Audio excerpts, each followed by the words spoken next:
Tanggal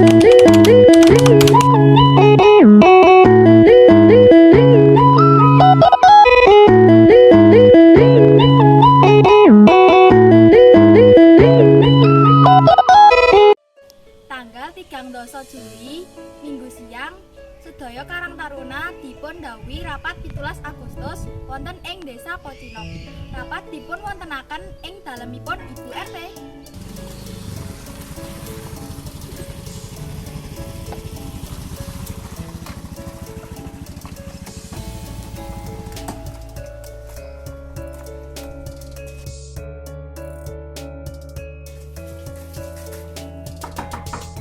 Assalamualaikum, kula nuwun Bu RT. Waalaikumsalam. Mbak. Legarume, Mbak. Nggih, Bu. Sampun dipun sedaya dereng, Mbak. Sampun, Bu, menapa sampun saged dipun miwiti dereng, Bu? Wes, tak wiwitan wae ya. Assalamualaikum warahmatullahi wabarakatuh.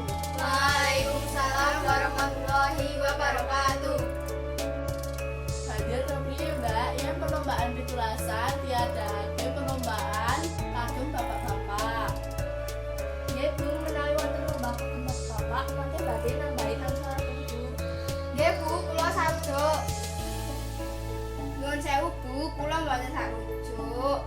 Kadosipun menawi kula tingali kagem bapak-bapak ing desa mriki kirang greget, Bu. Kepriye usulane liyane? Amre saenipun supados nambahi gayeng lomba bapak-bapak ugi tetep dipun wontenaken. Awit tesih kathah bapak-bapak ingkang dereng deget kagem nderek lomba.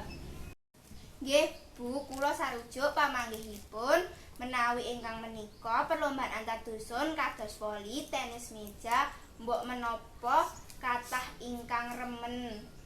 Nggih, Bu, menawi menika mekaten kula sarujuk. Ya wis, yen kabeh wis pada setuju, Ibu Pungkasi sakmene wae.